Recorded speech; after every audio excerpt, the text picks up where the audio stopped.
Bom dia, tudo bem com você? Como é que estão as coisas aí? Hoje é segunda-feira, 22 de maio de 2023. Seja bem-vindo aqui ao canal Dinheiro, meu nome é André Godoy. E hoje eu quero fazer uma experiência diferente aqui com vocês. Hoje eu quero mostrar para vocês como é que a gente raciocina e constrói uma operação especulativa de verdade, baseado em fatos recentes aí do último fim de semana, dos últimos dias. Por um acaso eu tropecei numa notícia que chamou minha atenção e no fim, quando eu percebi, era o caso de de repente se montar uma estratégia em cima disso.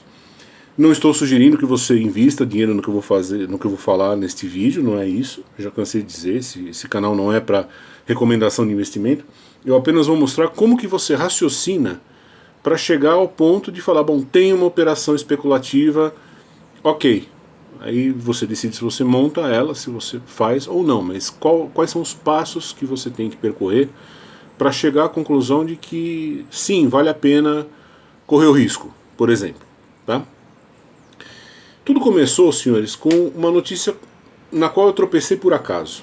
Estava vendo outras coisas na internet e é assim que as coisas funcionam no mercado. Tá? O que eu vou fazer aqui agora, hoje com vocês, é uma reprodução em versão acelerada, em versão reduzida, do que realmente se faz em determinadas instituições financeiras. Não no Brasil não se faz muito o que eu vou fazer agora. Isso aqui é uma estratégia que se usa muito mais na Europa, inclusive, nem nos Estados Unidos. Tá?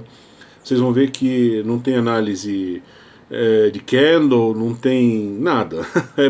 É puro raciocínio, pura lógica bruta quase, certo? E vocês vão ver que interessante, a situação, ela, quando você vai montar uma operação especulativa, qual é o sinal de que você tem que levar a sério uma operação especulativa? É quando você vai raciocinando, e você chega à conclusão de que o que antes parecia um mundo de possibilidades, de repente quando você vê, fala, não, só tem um final possível para essa história. Quando isso acontece, é a hora de você considerar a possibilidade de montar essa operação. Tá? E você chega a essa conclusão através de raciocínio pura lógica, nada mais. Vocês vão ver aqui como é que funciona. Vocês vão ver que não tem nada de econometria, nada de desvio padrão, variância, nada. Tá? É um detalhe, é uma estratégia válida principalmente para quem opera câmbio. Tá? Se você opera ações, tem muito a ver com a tua necessidade. Então, se quiser assistir, assista o vídeo por curiosidade, mas para saber como é que pensa, como é que trabalha um especulador profissional. Mas para ações, o que eu vou fazer aqui praticamente não tem utilidade alguma. Tá? Mas vamos lá. Tudo começa com uma notícia. Eu sem querer tropecei numa notícia que diz o seguinte: Bolívia sofre falta de dólares e pessoas passam a noite na fila para trocar dinheiro. É uma matéria extensa aqui da Bloomberg, e os caras falando que as pessoas, a fila começa a se formar do lado de fora do Banco Central da Bolívia, na calada da noite, agachados sob cobertores e tomando chocolate quente para espantar o frio. Pessoas esperam horas e horas por uma chance de colocar as mãos no que talvez tenha se tornado o item mais difícil de encontrar em todo o país: dólares. E vai dar um apanhado aqui do que está acontecendo. Fala do caso de um advogado que ficou na fila por 6 horas e no final foi instruído a voltar em 7 semanas para buscar $5.000. Tá nesse jeito o negócio. E chamou minha atenção. Falei, por que isso, né? Estranho. Não sei, deu um... Aí eu decidi investigar. De novo, o que eu estou mostrando aqui, gente, é como acontece no mundo real. É como acontece dentro de um banco, por exemplo. Não todos, evidentemente, mas, como eu falei, principalmente os europeus, sobretudo os franceses. Alguns bancos franceses trabalham bem nessa linha do que eu estou fazendo aqui. Você dá de cara com uma notícia dessa sem querer. Sei lá por que caiu essa notícia no meu colo. Não fui buscar, juro pra vocês, não fui buscar. Isso daqui cruzou meu caminho e chamou minha atenção. E eu fui puxar o novelo. Saiu a pontinha do fio, eu fui puxar o fio do novelo para ver o que acontece. E aí eu comecei a dar de cara com algumas notícias estranhas. Por exemplo, num site chamado Banaméricas, tinha uma reportagem. Será o fim do ciclo do gás natural na Bolívia? E ele fala várias coisas de como está a situação. Repara que isso aqui, em princípio, não tem nada a ver com aquilo, né? Isso aqui é uma outra notícia que eu cruzei também no meio do caminho. Só que nessa notícia ele fala uma coisa que tem a ver com a outra. Ele fala o seguinte, que tem havido muita redução de investimentos no setor de extração de gás na Bolívia. Os caras estão investindo cada vez menos. E num parágrafo em especial ele chama a atenção do porquê que isso está acontecendo. O ambiente operacional menos favorável na Bolívia, ambiente operacional de extração de gás, né, caracterizado pelo papel mais relevante da YPFB, que é a estatal deles, lá é a Petrobras deles, caracterizado pelo papel mais relevante da YPFB depois da nacionalização, além da incerteza na contratação dos mercados de exportação de gás no país, ajuda a explicar os números medíocres. Com poucas novas descobertas e pouca oferta nos campos maduros, a produção começará a cair em ritmo muito mais rápido. Atualmente a demanda interna consome 30% da oferta total. Até 2030, a demanda doméstica provavelmente superará essa oferta e poderemos ver a Bolívia se tornar um país importador de gás. Isso aqui é um parecer de um cara do FMI, nessa reportagem. Continua. As últimas métricas do Ministério de Hidrocarbonetos da Bolívia mostram que a produção de gás ficou abaixo dos níveis do mesmo período de 2021. Aí o cara do FMI falando de novo. Abre aspas para ele. As empresas capazes de fazer investimentos de risco em exploração As empresas capazes de fazer investimentos de risco em exploração de gás saíram da Bolívia com a nacionalização. As que permaneceram se dedicaram a explorar e rentabilizar reservas antigas. Reverter esse fenômeno não é algo simples ou imediato. Então o que acontece? Vocês lembram que tempos atrás o Evo Morales nacionalizou várias empresas de gás na Bolívia? Ele roubou, né? Ele roubou as empresas, inclusive ele roubou a Petrobras também. Ele nacionalizou essas empresas. O que acontece? Aí a gente vai montando... Veja, eu estou sintetizando para vocês uma série de informações. Eu fui juntando, fui raciocinando, fui estudando o problema. Tem outras reportagens que eu não vou citar aqui, senão o vídeo vai ficar muito longo. Mas, quando eu entendi o problema, o que acontece é o seguinte. Chegou um certo ponto em que o Evo Morales achou, como todo bom cara de esquerda, ele achou que ele podia chutar a bunda dos investidores internacionais e ficar com as reservas de gás para ele, sozinho, explorar ali dentro. Só que tem um detalhe. Quando ele fez isso, qual foi a atitude dele? Ele nacionalizou as empresas estrangeiras que trabalhavam no mercado de gás da Bolívia, explorando gás. Qual é o problema de fazer isso? Chega uma hora que a reserva de gás ela acaba.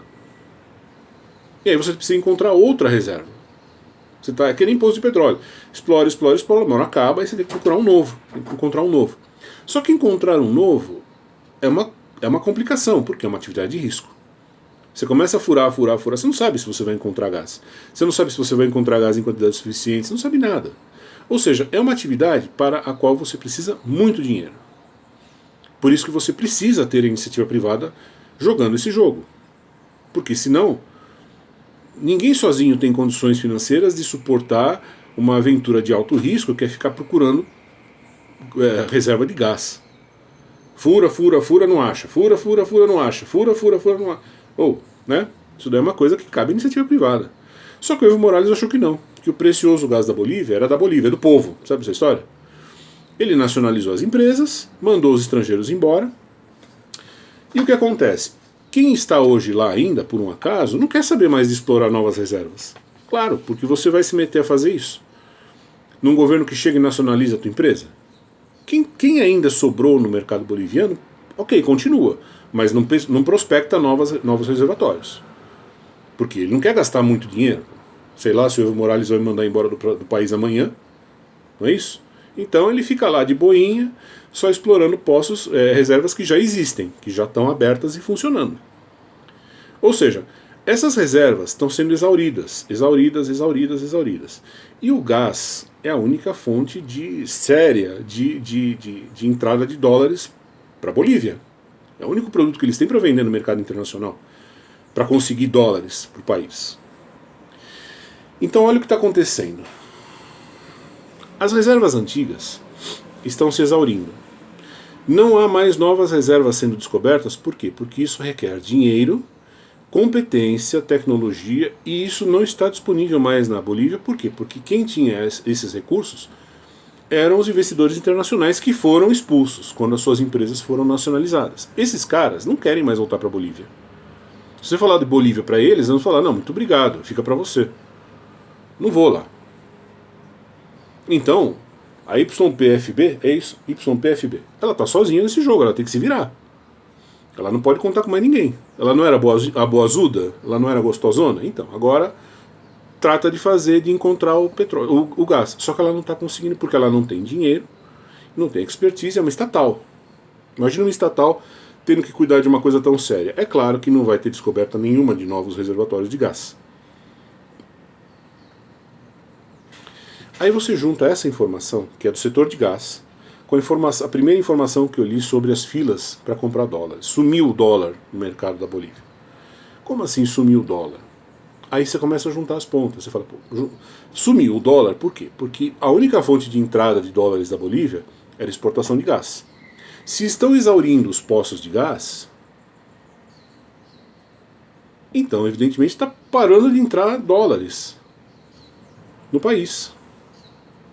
Nesse ponto você tem que se perguntar assim, será que isso é fato? Vamos atrás de números. Né? Aí você vai atrás dos números. Você dá de cara, por exemplo, com um gráfico como este aqui,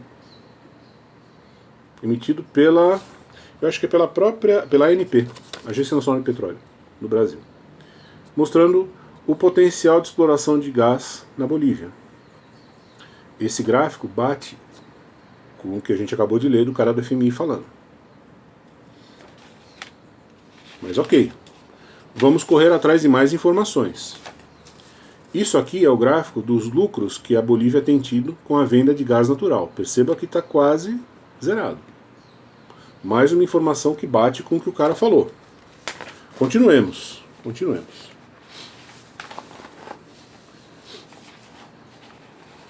Cotação do gás natural. Já esteve no céu e agora ele está no inferno.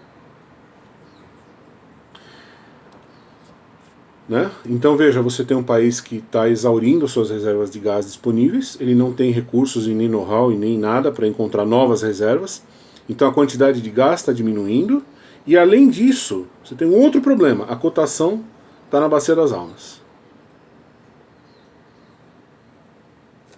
Aí você fala assim, André, mas será que os caras não têm como reverter isso?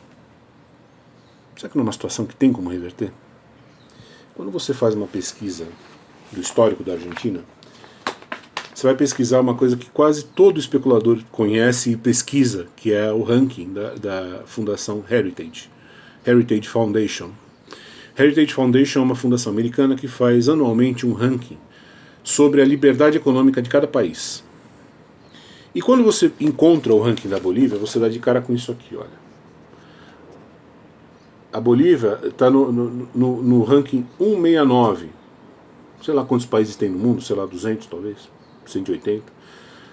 A Bolívia ocupa a posição 169 em termos de liberdade econômica. É um país repressed, quer dizer, não há liberdade econômica lá. E quando você vê os dados do relatório, por exemplo, respeito à lei, respeito à propriedade privada, aqui ele menciona as nacionalizações que a Bolívia fez das companhias estrangeiras. Ela roubou essas companhias dos seus donos. Então, quando um investidor internacional ou um especulador vê isso aqui, vamos supor que você é o dono da Shell, tá? Junta todas as peças agora. Você tem o gás numa cotação da mínima histórica, a gente viu no gráfico.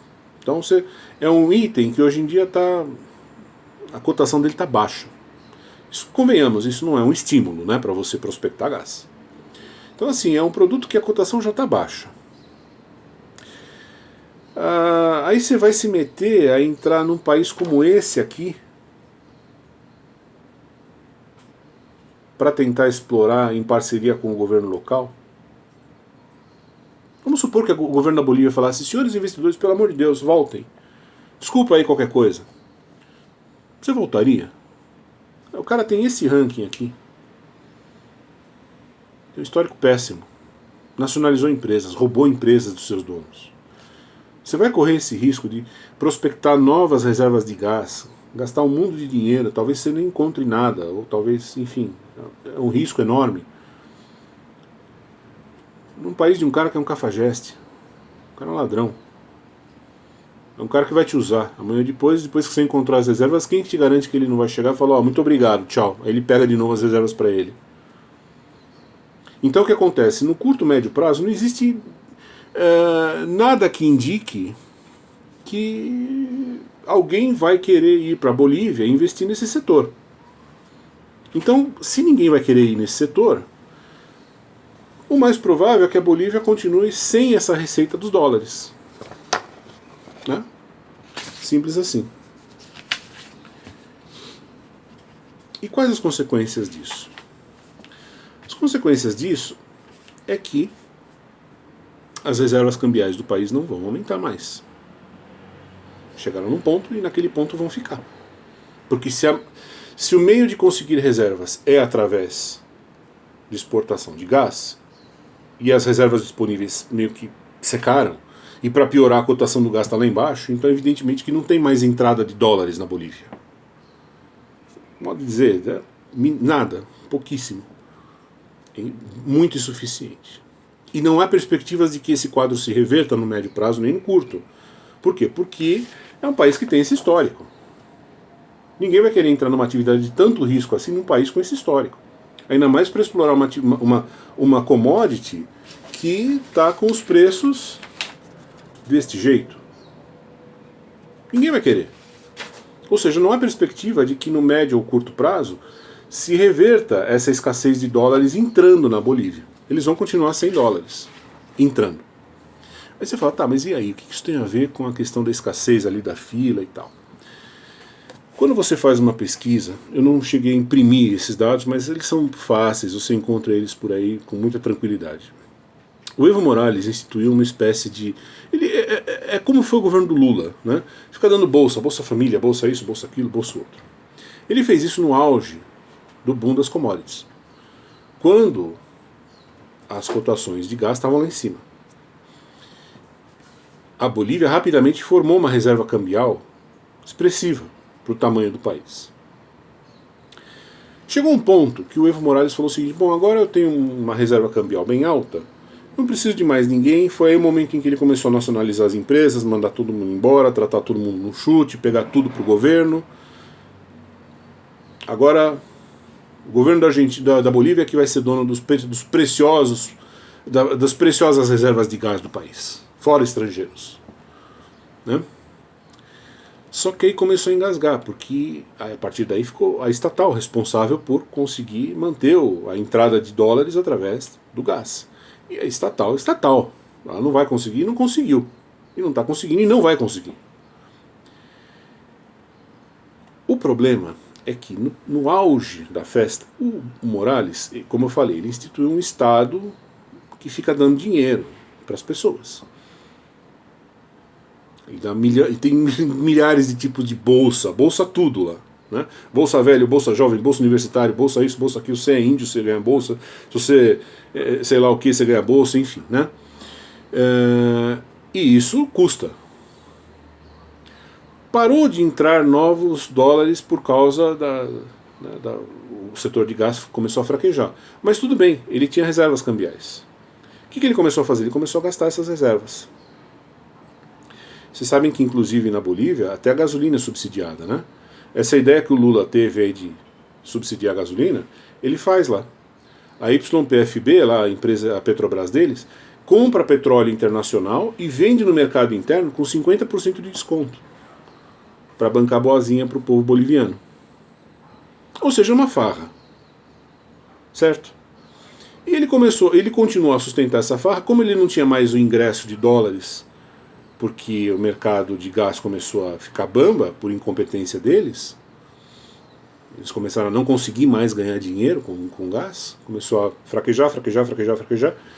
O que o Morales fez? Ele começou a usar as reservas cambiais do país para pagar toda essa festa.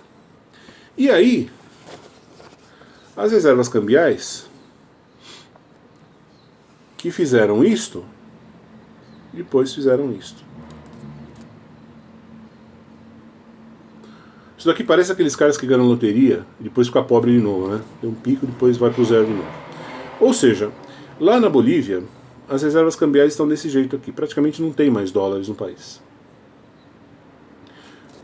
Por isso que tem aquela fila enorme na frente do Banco Central para as pessoas quererem comprar dólar e não conseguem. Aí você fala assim, tá, André, qual é o problema de tudo isso? O problema é que na Bolívia o câmbio é fixo. Na Bolívia, o câmbio é $1 para cada... Vamos arredondar, tá? 6 pesos e 96. 6,90. $1 para cada 6 pesos e 90. Isso é câmbio fixo. O governo do Morales, no auge da festa lá aqui no pico, quase, ele se achou tão bom que ele falou, não, a partir de agora $1 vale 6 pesos e 90 centavos. Câmbio fixo. Você pode falar assim, André, mas eu já vi você falando em vídeos anteriores que câmbio fixo é o ideal. Sim, câmbio fixo é ideal quando ele vem de baixo para cima, quando ele vem do setor privado. Quando o setor privado cria o seu câmbio fixo, e isso em geral é através do padrão ouro. Agora, quando é de cima para baixo, quando é o governo que cria o câmbio fixo, em geral termina mal. Por quê? Porque ele vai arbitrar um número e ele não necessariamente terá condições de honrar esse número. Quando você faz um câmbio fixo de 1 para 6,96, $1 para 6 pesos e 96, o que você está querendo dizer para as pessoas? Que para cada 6 pesos e 96 que elas tiverem no bolso, elas podem ir lá no Banco Central que elas vão trocar esses 6 pesos e 96 por $1. Só que quando você vê as reservas cambiais do país, você vê que não tem dólar nenhum no cofre do Banco Central para garantir nada a ninguém. Ou seja, esse câmbio fixo de 6,96 é uma mentira. Aqui está configurada a situação ideal para uma operação especulativa. Esse câmbio é insustentável. Esse câmbio é mentiroso. Não tem mais 6 pesos e 96. Não tem mais $1 para garantir 6 pesos e 96. Não tem. Tem muito menos do que $1 para cada 6 pesos e 96 na Bolívia. Como que eles poderiam reverter isso? Aumentando os juros? Não sei se é tão simples assim, porque quando você estuda a situação econômica macro deles, você vê que a taxa de desemprego deles está assim. Então aumentar os juros não é uma opção. Além disso, eles têm a filosofia de não aumentar os juros. Pelo contrário, ultimamente, olha, veja a taxa de juros do país, você vê que eles praticamente estão estáveis. Ultimamente eles até reduziram um pouco os juros. É meio que nem o cara aqui do Banco Central do Lula quer fazer. Ou seja, eles não têm política monetária, eles não vão aumentar os juros. Eles não têm como trazer mais receita graças ao gás. Por quê? Porque eles se sujaram no mercado internacional. Né? As pessoas não querem mais fazer negócio com eles, é isso aqui. Então eles estão por conta própria. Tipo assim, você não era o bonzão? Então agora prospecta aí o seu gás sozinho, não vem pedir ajuda pra mim. Né? Vou aí pra quê? Pra ser roubado? Não tem mais como garantir essa entrada de dólares via comércio e exploração de gás. E você tem um câmbio a 6,96. Ou seja, esse câmbio a 6,96 ele é insustentável. É um checkmate. Em algum momento, o governo da Bolívia vai ter que desvalorizar o seu câmbio. Não é se, é quando. Não é questão de querer. Isso vai acontecer. Ele violou uma série de leis da economia e ele vai pagar por isso. Qual a melhor operação financeira para esse tipo de situação do mundo real?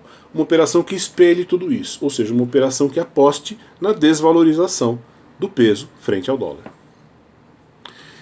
Repara que a gente começou com uma notícia e foi afunilando. Chega uma hora que o que parecia ser um jogo aleatório, quando você vê, só vai ter um final possível. Ele não vai ter como manter esse câmbio. É insustentável.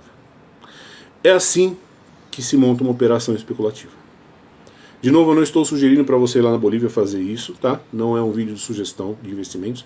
Eu estou mostrando como que você junta peças e raciocina logicamente para chegar a uma conclusão assim, tá? Seria uma boa, por exemplo, apostar na desvalorização do peso. Ok. Aí você se pergunta a você mesmo, o governo boliviano teria como reagir a isso? Não, ele não tem como reagir, porque ele não vai aumentar o juro, Ele não tem mais entrada de dólares para garantir aquela paridade de câmbio fixo, 1 para 6,96. Checkmate. A partir do momento que você vê que ele não vai ter como reagir, aí é o momento em que você monta a operação. E é claro, o governo boliviano está falando que tudo isso é culpa dos especuladores, né? Como se fossem os especuladores que tivessem nacionalizado as empresas estrangeiras, como se fossem os especuladores que tivessem vendendo gasolina com 50% de desconto, como se fossem os especuladores que tivessem sugerido dar Bolsa Família para todo mundo, como se fossem os especuladores que sugerissem usar as reservas cambiais para pagar a farra. É sempre assim, é o que eu falei nos últimos vídeos aí. Mas, de qualquer modo, senhores, é assim que se monta uma operação especulativa. Você começa com uma notícia e você vai afunilando, afunilando, afunilando, sempre pensando no seguinte, tá, se eu apostar na desvalorização, no caso particular, se eu apostar na desvalorização do peso, como é que o governo boliviano poderia reagir para defender a sua moeda? E aí você começa a perceber que ele não tem como fazer isso. Aí é o sinal de que virou checkmate. Só vai ter um fim possível. Certo? É assim que se faz, grosso modo. Simplifiquei muito, claro.